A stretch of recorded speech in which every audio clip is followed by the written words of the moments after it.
The crucifix position are gonna give you way more submissions than you probably realize. And if it's not part of your game yet, that might be the reason why you're not finishing people from back or turtle. Today I want to show you a simple system that you're gonna be able to get more crucifix positions and also be able to transit between submissions and other progressions of attacks from there. But first, let's talk a little bit about why should you learn crucifix. And I want you to take a little bit of a journey. Think about your training on the last 6 months. How many times did your coach stop and teach you about crucifix? Now compare that with how many times you work on back attacks and back escapes. I'm sure that the crucifix number was way less, and this is where the gold sits. Everybody in the gym, when you start to attack the back, they're gonna know defenses from that. Crucifix is an underused position. So that means that if you specialize on it, you're gonna have an advantage against everybody in your gym.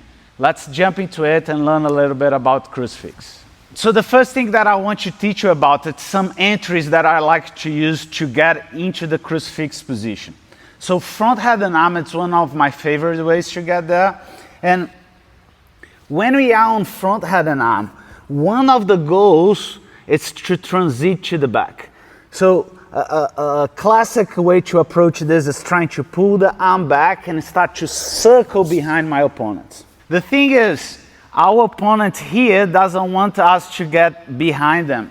So a common reaction that you're gonna see over and over is as we try to reach for the hip and go, they start to capture our leg. And this is the perfect moment to get into it. From here, all that I need to do is secure seat belts and start to sit. As I sit, I'm landing straight away into a crucifix position. So when you're making the transition to the back and they try to stop us, this is the perfect momentum so we can sit and establish the crucifix. Let me tell you a story. I was training once with this friend of mine that's a wrestler to try to learn some position to get behind. And one thing that I keep on getting him all the time was on this one. So every time that I was going behind, he was trying to secure a single, but then I was just falling to the crucifix. So it's a very good position to work against heavy wrestling opponents. Once we go behind, we can also work to get into the same position. So when we get it to the turtle position and we're dealing here with them, we can move the knee forward, getting behind that arm. So you can see we are in a similar position. You can see that we are in a similar position, but now I just need to fish for his arm. So my leg is gonna go inside and I'm gonna start to sit back. Don't try to bring your leg before you go. It's gonna make it harder to go for the crucifix. It's simpler than you think. All that you need to do is starting to sit with it and establish the position. The third approach that I want you to show to enter on the crucifix, it's coming from the last one, but actually he resists the setting. So he's like driving his weight forward. I'm just gonna follow the reaction and go with him. So just like the last one, I get my knee behind his shoulder and now I pass the leg to the inside. But when I work to sit here, he's kind of resisting to the other side and making the sit very hard. All that I'm gonna do is go shoulder on the back of his head and I'm gonna force a front row with him. When we finish the row, we have the crucifix established. After we enter the position, we also gotta know how to control it. And I'm gonna be very brief and super specific about it. We just want to think about two controls. What we're gonna do on the legs and what we're gonna do on the upper body. This will be crucial for you to maintain the crucifix and then transit for the attacks after that. So there you are on the crucifix. So the first thing that I want you to think about it's for control, I never want his head too free to move. So the more he head moves, more movement he's gonna have on the lower body, and easier will be movements like sitting and turning, slipping the elbow out. I don't want that to happen. So the first movement that I'm doing here is bringing his head very close to me. or close to his shoulder if you want to use it. This is gonna limit how far his movement, he can move on the lower body. So on the lower body, we're gonna start with the bottom leg over the top. We can cross legs, but what is really important is that you don't have your knee pointing down. At least not for now. When we go to attacks, we're gonna change this a little bit.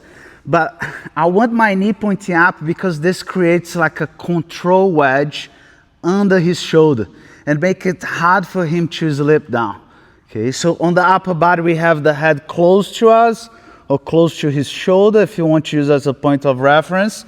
And on the bottom leg, we want our bottom knee pointing up, creating that wedge under. Here, I have a really good control of my seat belt, and I'm gonna make it hard for him to start his defensive moves. Once we have this established, we can start to think about the attacks. And the first one that we're gonna try to do is with our legs and hips. We're gonna try to do a armbar. The head stays super tight, and I want to be connecting here, but I'm gonna shift the control of the leg. So the arm that it's inside the crucifix is his right arm.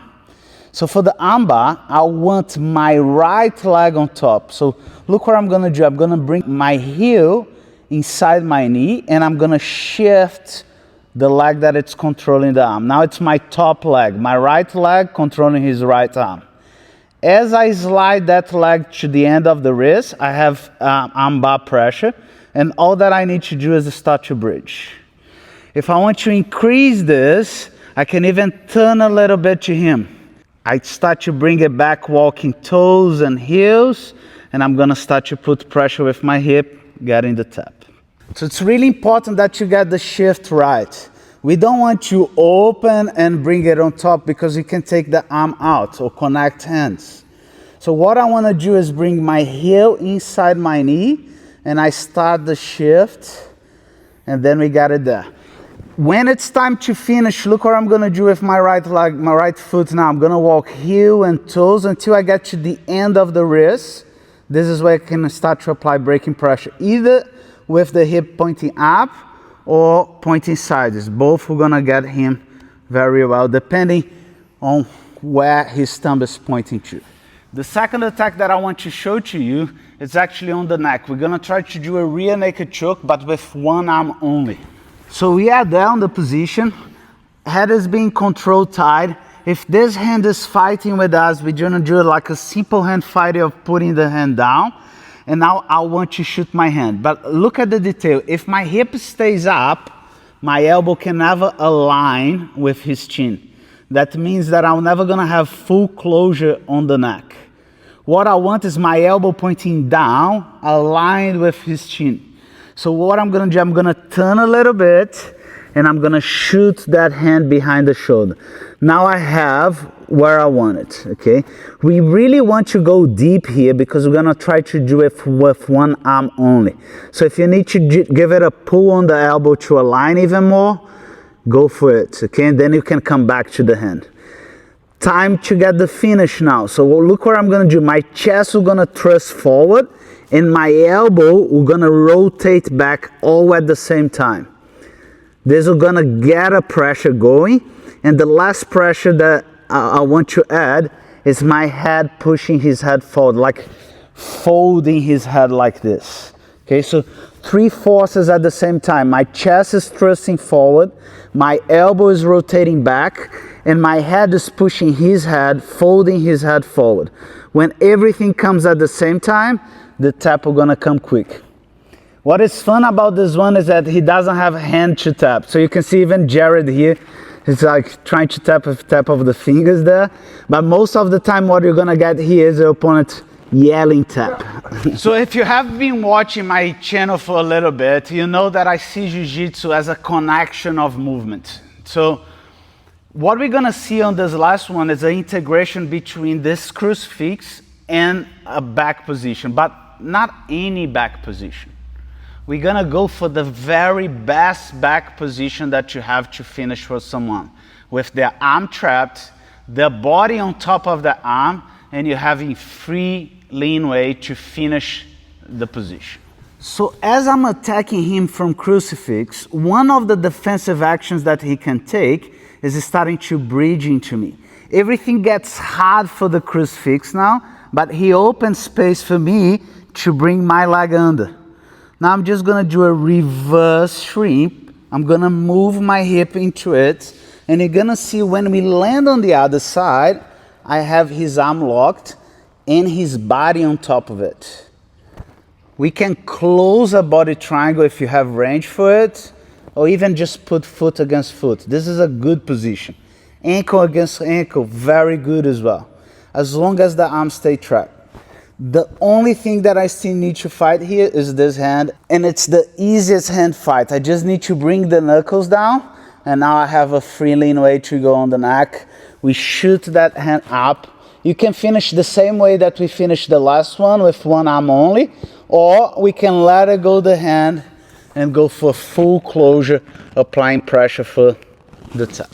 The biggest lesson here is not that Crucifix is a special position, but it's an underused position. So not many people are gonna know the defensive steps to stop you. So specializing in these movements can give you a big advantage on the mats. And if you like the way that I connect these movements on the end, I put it like a free PDF on the way that I think about Jiu-Jitsu that I genuinely think will help you to improve yours. The link is on the description. Download it, have it a go, a quick read, and it will change the way that you see Jiu-Jitsu forever. See you on the next one.